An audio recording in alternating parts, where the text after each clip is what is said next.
Shalom, everybody. Welcome to this week's Journey Through Torah. This week we're in Parsha Pinchas, which follows right after Parsha Balak. Last week we talked about Balaam and Balak and how they were going in together to attempt to curse Israel, and so that Balak could come in and defeat them. Now, not to go all the way back into that for this portion, we've already covered that. But if you have not gone over that portion yet, I encourage you to do so. It kind of helps fill in some of the foundation for this teaching. And go back and read that as we prepare to get into this one, Numbers chapters 25:10 to chapter 30, verse 1.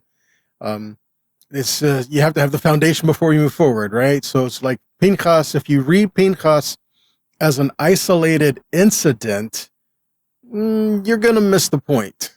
Okay. Matter of fact, some people have used the issue of Pinchas for acts of zeal that are not scriptural. Okay, so we have to be careful not to take things out of context, but we have to keep it in the context that it was given, right? So what is going on here, and how are we going to relate this in? Well, guys, what Yeshua did for us was an act of zeal. He brought redemption to us out of his zeal. He brought righteousness to us out of his zeal. And we're going to draw some parallels into some of these things, okay? Plus, we're going to see some pretty amazing things in the Hebrew today. If you haven't noticed it before, what is peace, right? So we're going to get into some of these things, okay? So first off, just a really quick recap. Because of the teaching of Balaam, sin entered the camp. It wasn't just about the blessings that he spoke. And yes, they were blessings he spoke. He was hired to curse Israel. But Yahweh told Balaam, you cannot curse them, or basically, I'm going to kill you. So he would not speak a curse against them, but he taught Balak how to bring a curse into Israel by causing the people of Israel to stumble into idolatry. Guys, you don't just topple into idolatry per chance. You have to, that's that commitment, you willingly go into this. So the people of Israel were seduced off into idolatry, enticed into that, and then they followed their own desires instead of what Yahweh was desiring for them. We see some of these things in Numbers chapter 31:16. We see that it was not just the words of Balaam, but the teaching of Balaam was the issue. It says, Balaam, behold, these caused the children of Israel through the counsel of Balaam to commit trespass against Yahweh in the matter of Beor, and the plague was among the congregation of Yahweh. And then in Revelation chapter 2, verse 14, it says, I have a few things against you. You have some there who hold to the teaching of Balaam, who taught Balak to throw a stumbling block before the children of Israel, to eat things sacrificed to idols, and to commit sexual immorality. So again, it was the teaching that was going on here. So what did he teach him to do? Balak sent the daughters of Moab to cause the people to forsake Moshe and the Torah, to forsake what they've already been given, to forsake the covenant they've already committed to, and go off into idolatry. And if you can remove the word, then anything goes, right? If you can remove the word, I can do what I want. Well, there's some interesting things that are going on here. Because of their idolatry, there was a plague that entered in the camp. Guys, the wages of sin is death, right? So there was, especially right in the presence of Yahweh, right? So there were those who were flaunting their sin right in front of the tabernacle. And so being proud, arrogant, and boastful in their idolatry. And people were dying because of this plague. The interesting thing to note is that that didn't cause the people to stop. People were dying in the plague. They see here's because of the sin, people are dying, but they didn't care. That really speaks a lot, doesn't it? But what happened with Pinchas? Pinchas carried out a directive of the word that was already given to the people to stop the effects of the plague. Okay, Pinchas did what Yahweh said. He didn't act of his own volition, so to say. Okay, he didn't act of his own thinking. He did what Yahweh said. Yahweh had said to the people, said to the Levites that were there, to go and to slay those that were involved in this idolatry, so that this plague doesn't go into the midst of the entirety of the camp. Why would that happen? Well, guys, let's see this. There were those who I believe were not involved in the idolatry, but they didn't do anything about it either. Again, we do need to help each other, right? So we have to be careful about this. So Pinchas pierced through the two that were flaunted in front of the tabernacle, and that caused the effects of the plague to be stopped, right? Let's take a look at this. What's the result and what's going on? So Numbers 25:11, Pinchas, the son of Eleazar, the son of Aaron the priest, has turned my wrath away from the children of Israel, while he was zealous for my sake among them, that I consumed not the children of Israel in my jealousy. Now, the interesting thing here is, make a note of this. Pinchas was a son of Aaron. Pinchas, the son of Eleazar, the son of Aaron. So he was Aaron's grandson. He was a Kohen. He was a Levite from the tribe of, from Aaron. Okay, so he was descended from Aaron, so he was a Kohen. So he had specific tasks and responsibilities among the daily life in the tabernacle. And it said that he acted with my zeal. Okay, now this is an interesting thing. It says he was zealous for my sake. The Hebrew literally is bkan'u et kinati. It's the same word twice. Okay, kana, alataf, kana. So what he means, the word kana, means to be zealous, but can also mean jealous, right? So in his zeal, he acted with my zeal. He was zealous with my zeal. Aleph Taf, zeal. So again, the idea here with the Aleph Taf is, I believe it reveals something with the aspect of the Messiah. So we're going to see some things here in regards to Yeshua and what he did in his zeal. All right. Now, the other thing is, you can be zealous for the wrong thing. Okay. Zimri and Cosby, those are the two who were parading their sin in front of the tabernacle before they went in the tent. These two, they were zealous in their idolatry, but it was wrong. Okay. So again, just to be zealous about something doesn't make it right. It's good to have zeal, but you have to have that zeal that is tempered with wisdom and how to apply that zeal. Otherwise, you can be really excited about the wrong thing and cause some problems. All right. Now, the other thing is, the word for zeal and the word for jealous, it's the same word in Hebrew, kana. So we translate it depending on the context, depending on which word it is. But why would it say that he was jealous? Why would it say that Yahweh was jealous? Because we're his bride. Okay, these were his people. They were his bride. And when you're going off into idolatry, you're seeking other husbands. Isaiah 54 says that Yahweh Tzavaot, Yahweh, he is your maker. Okay, he is your husband. So all of this going in together. If he is our husband, we are the bride. Hosea 2:16 and 17 says, on that day, Adonai says, you will call me Ishi, meaning my husband. You will no longer call me Baali, which can be translated as my master or my husband, like a formal title. Okay. So it's not just the formality of it. There's a relationship there. Ishi also means husband. Ish means man. Ishi is mine. So that's not just a formality. There's a relationship there. And so that's what we're looking at here. So if Yahweh says he is jealous over us, then that means like a husband is over his bride. He protects. Okay, now moving a little forward, Numbers 25, 12, and 13 says, therefore say, I am giving him my covenant of shalom, making a covenant with him and his descendants after him, that the office of Cohen will be theirs forever. This is because he was zealous on behalf of his God, and he made atonement for the people of Israel. A little more insight into here now. We have, in his zeal, he says he has given a covenant of shalom, a covenant of peace. And he says that he and his descendants will have the office of Cohen. And then this is because he was zealous on behalf of his God, and he made atonement. What does it mean to make atonement? We often translate atonement as, well, forgiveness of sin. It's beyond that. Okay, that's how we've commonly called it. But atonement means a covering, something that's covered over. It's not just a removal of something. It's a covering over of something. So he made atonement for the people of Israel, and the act of what he did, it provided a covering to stop the plague. The ones who were guilty were the ones who were punished, and this plague did not go off into the rest of the camp. Now, the interesting thing here is it says where he will give him a covenant of peace. Shalom is what's given here. It's Shin Lamed Vav and a mem sofit.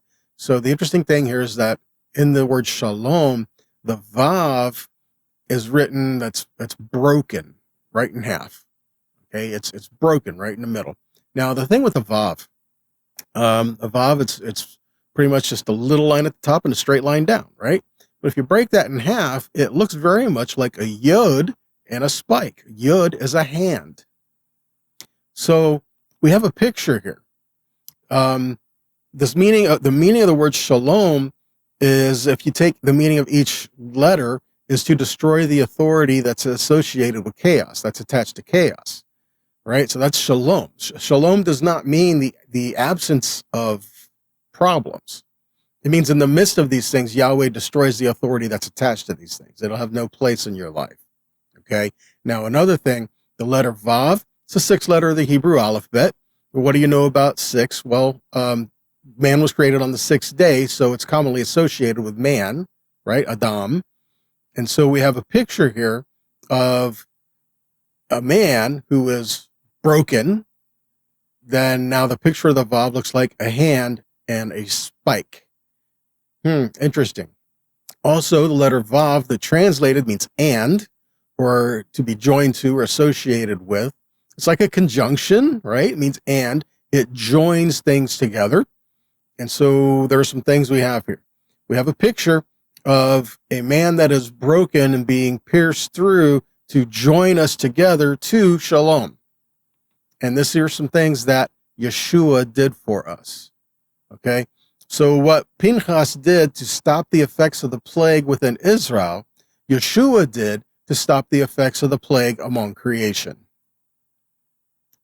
It doesn't mean that the plague is not there. It just stopped the effects of the plague. It doesn't have any authority in our life, and so it's not going to come in and attach and land on us like that. Okay, also, moving on. Psalm 29:11 says, may Yahweh give strength to his people. May Yahweh bless his people with peace. And that's it. If you're his, he says there is peace for you. We have to learn to walk in that peace. And to walk in that peace, it doesn't mean that there's never any turmoil. There are at times we have to protect that peace.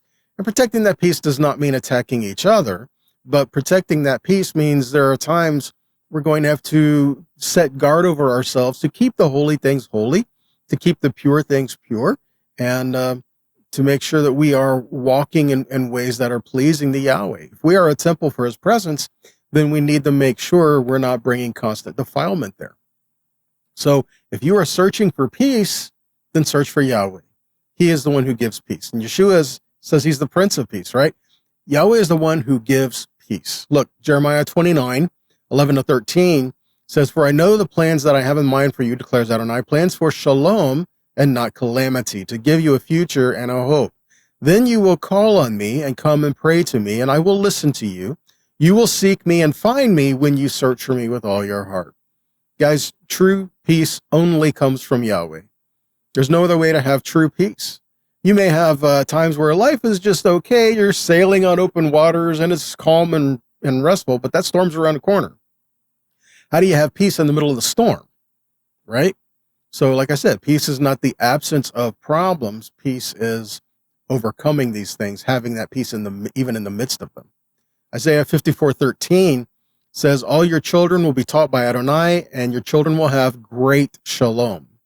Interesting, because there's a commentary where it says all your children, v'kol b'necha, says all your children will be taught by Adonai. So when Yahweh is teaching us, there is great shalom, there is great peace. But there's a commentary that says that you should read this word b'necha as bonecha, and that means you are builders. Your children are your builders. They are the ones to continue in the future. They are the ones to continue to perpetuate what you have taught them. Okay? So they are walking in the ways of peace. And when they are taught by Yahweh, when he teaches you, when he teaches your children, they will continue to build a place of shalom in the midst of the earth. Okay, so more on this covenant of peace. He's going to give them a covenant of peace. All right, 2 Timothy 1:7 says, God has not given us a spirit of fear, but of power and of love and of a sound mind. So regardless of what's going on, these are the things that we can rely on. Isaiah 26:3, it says, you keep him in perfect peace whose mind is stayed on you because he trusts in you. Philippians 4, 6, and 7 says, do not be anxious about anything, but in everything by prayer and supplication with thanksgiving, let your requests be made known to God, and the peace of God, which surpasses all understanding, will guard your hearts and minds in Messiah Yeshua. This is peace. And he gives this to have our hearts and our minds set with him, and this is what Yeshua gives us. Isaiah 9, 6, and 7 says he will be called what? His name will be called Wonderful, Counselor, the Mighty God, Everlasting Father, the Prince of Peace. The increase of his government and peace there shall be no end. Upon the throne of David and upon his kingdom to order it and establish it with judgment and justice from henceforth even forever. Last phrase here, the zeal of Yahweh Tzevaot will perform this. So he brings peace by the Prince of Peace through the zeal of Yahweh Tzevaot, the Lord of Hosts. So zeal coming forward here from the Prince of Peace will bring justice and judgment and establish his government forevermore. So, you know, guys, Yeshua had times where he was very zealous and he acted on it. And we see some things here, right? It's not like some of the pictures we have of Yeshua from the old movies where he was just very melancholy, never had any emotion, never anything. And just that was just the way it was. No, it's not like that. There were times he was zealous for Yahweh and he acted on it. And we see that. But also notice that Yeshua did not go into every home that he passed, go in and start throwing out idols and start throwing out all their stuff and confronting all the ideologies of all the people. He didn't do this, guys. I mean, he did talk to the people. He did address their sin. He did do these things, but he didn't go door to door and just start trashing their stuff and yelling at them because they were wrong. All right. He confronted those who confronted him, and to those who were searching for him, he brought answers. You know, these are the things he did, right? He did deal zealously with inappropriate behavior in his father's house, though. There were some things going on there. We're talking about the money changers. And I want to make another point here, that the money changers, the issue was not that they were in the proximity of the temple or that they were money changers. Okay. The issue was greed. They were price gouging. Guys, I live in Florida. And if there's a hurricane or a natural disaster or something's going on, there's a law that says you cannot start price gouging because now there's a demand for your products. Okay, so what was going on with these people? They were price gouging. If people came in and they wanted to worship Yahweh, they had to exchange the money for the temple currency. And in order to do that, there was an exchange fee. Guys, even banks today do the same thing. You know, if you want to exchange your money into another country's currency, they charge you a fee for that. Well, they were exorbitant fees. You know, they were price gouging because of a holy thing. And that's what Yeshua was saying wasn't right.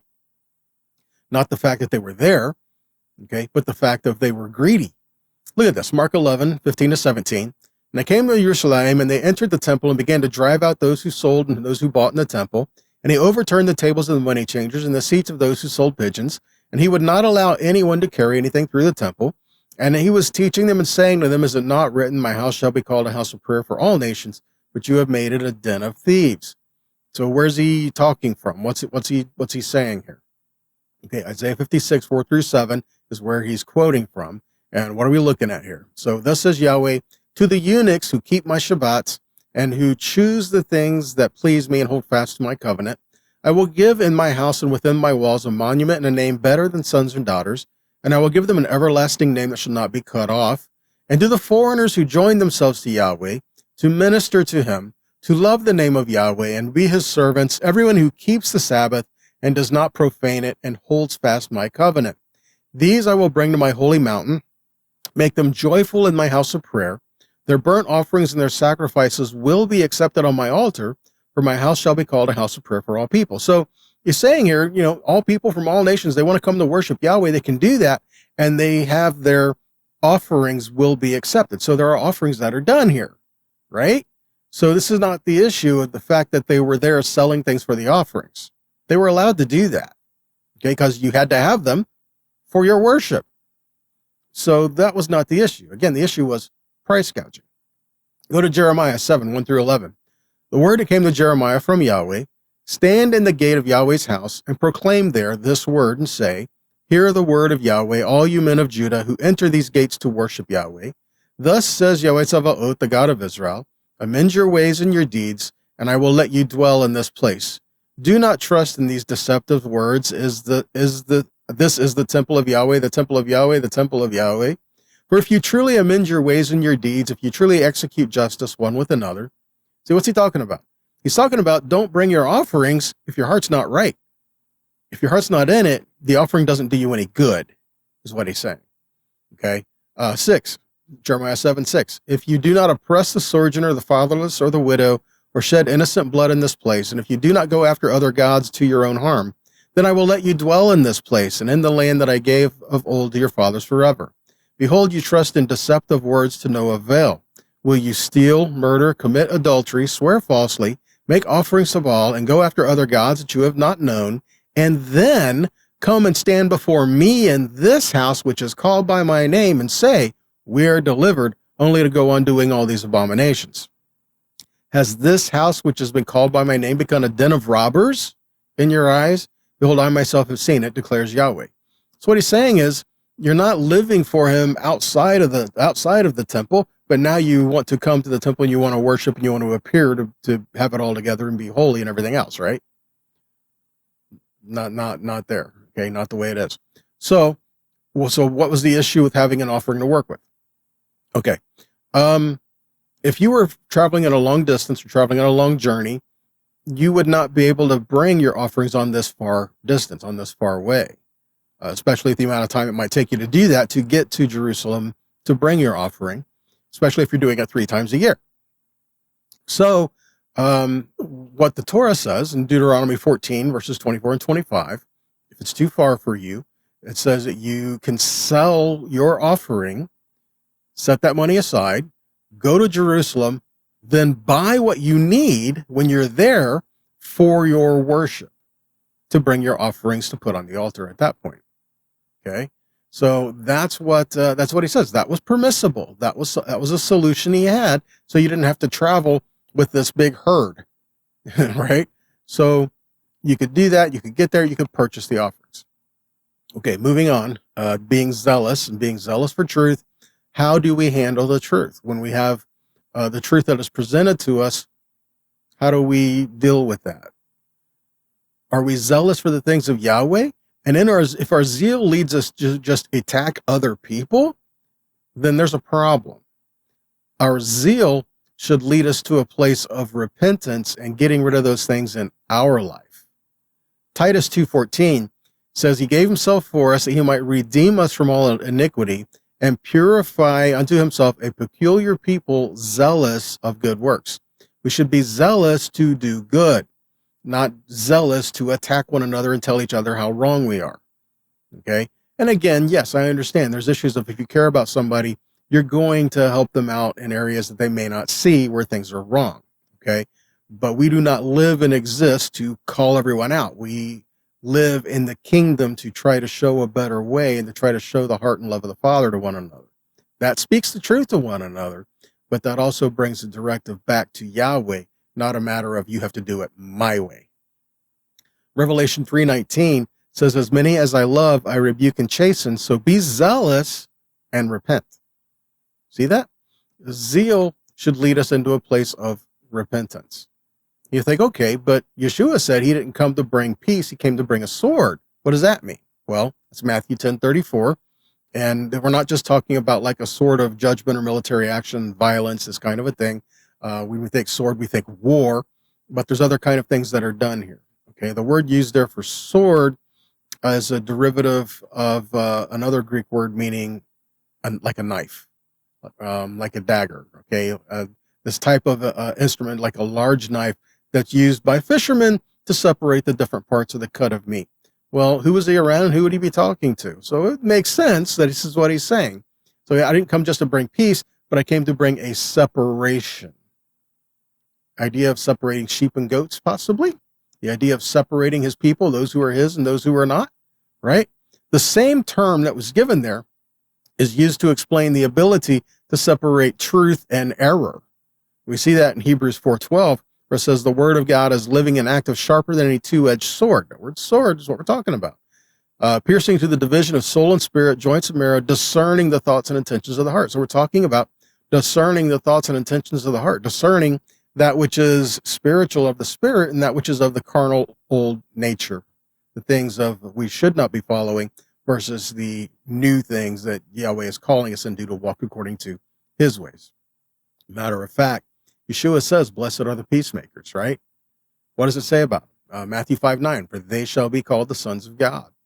Zechariah 8:12, it says, for there shall be a sowing of peace, and the vine will give its fruit, and the ground will give its produce, and the heavens shall give their due, and I will cause the remnant of this people to possess all these things.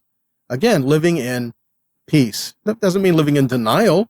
It means learning how to trust Yahweh, learning how to walk with him and have that peace in the middle of a storm going on. James 3:17 and 18 says, wisdom from above is pure and peaceable. If we want wisdom from Yahweh, we're going to have some peace in that. Gentle, open to reason, full of mercy and good fruit, impartial and sincere.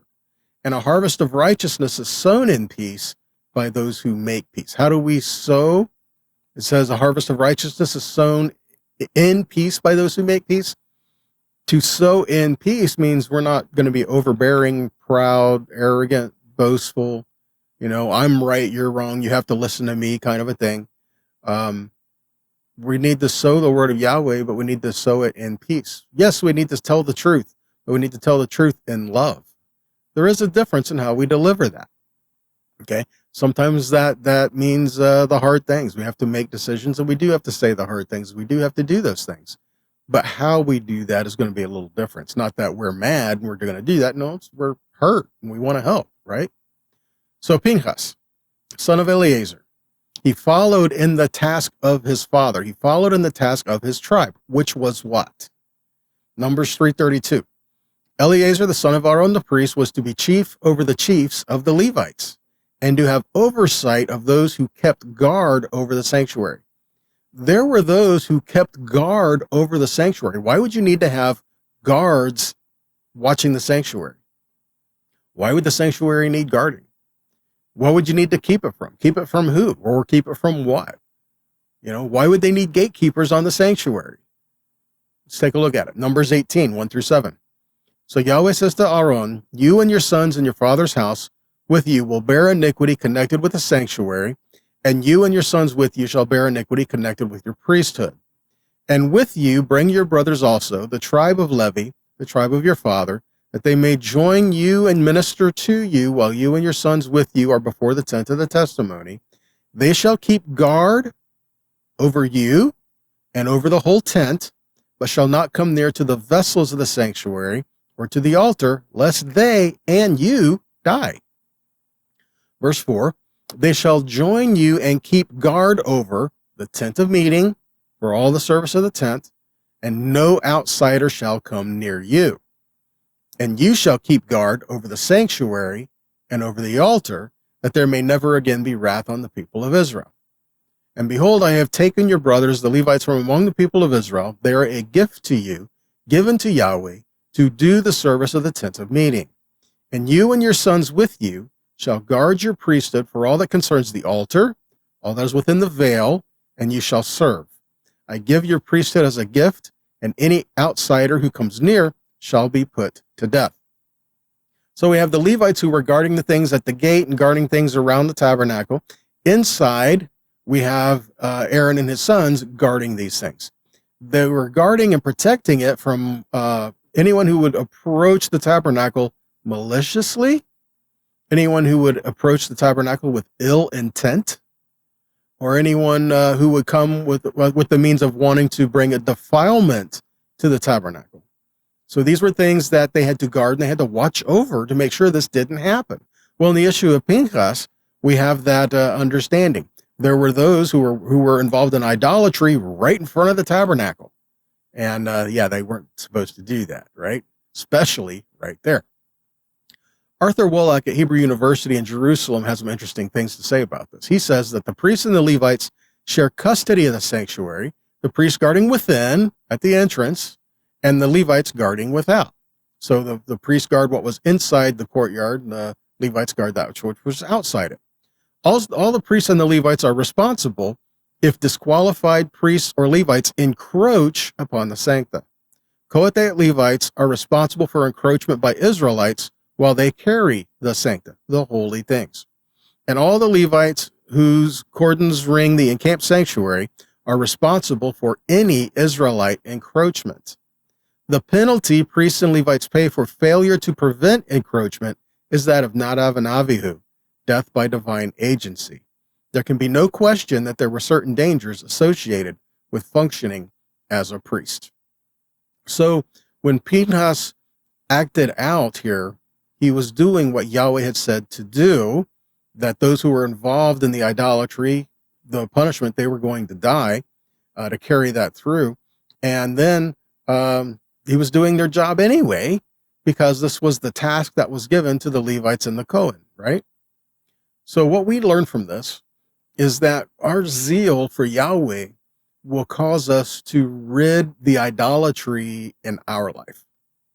Okay, it's being zealous for the things of Yahweh means to get rid of the things that bring in defilement, get rid of the things that are serving the world, get rid of these things. 2 Corinthians 6:16-18 says, what agreement does God's temple have with idols? For we are the temple of the living God, just as God said, I will dwell in them, I will walk among them, I will be their God, and they shall be my people. Therefore come out from among them and be separate, says Adonai. Touch no unclean thing, and then I will take you in. I will be a father to you, and you shall be my sons and daughters, says Adonai Tzavaot. 1 Corinthians 6:19 says, don't you know that your body is a temple for the Ruach HaKodesh who is in you, whom you have from God, and that you are not your own. Guys, being zealous for Yahweh doesn't mean we're going to attack each other and beat each other down because we don't agree with the way somebody is doing something. What it means is we're going to, one, learn the word, and we're going to learn to apply it first in our own lives and try to help one another in these areas where we fail. Okay. Pinchas does not give you the right or the license or the decree to just go out and start attacking people. Right. First off, Pinchas was guarding the tabernacle. He wasn't going into all the homes and ransacking all the homes. No, there were offenders directly related to the tabernacle and bringing uncleanness there, and he dealt with that. So we have to be careful that we don't take one instance in Scripture, pull it out of context, and try to make that apply to every instance everywhere. Okay, you can't do that. That's not a proper way to interpret Scripture. So you got to be careful with these things too. This was a specific incident for a specific cause for a specific thing. Okay, this is not a blanket statement. Okay, guys, that's all I have for you on this one today. So I hope it's been an encouragement to you. I hope it's challenged you and blessed you. I hope we learned a few things, right? I hope we learn to apply these things in our lives as well. So if this has been a blessing to you, I pray that you share it in whatever avenue you watch or you listen to these teachings. Share them, help get them out there. If it's been a blessing to you, it's going to bless somebody else too, right? So if it's blessed you, please help share it and get that out there. And if it has been a blessing to you, then please consider making a donation to help us to continue to make these videos and put them out there, because we can only do that through your help.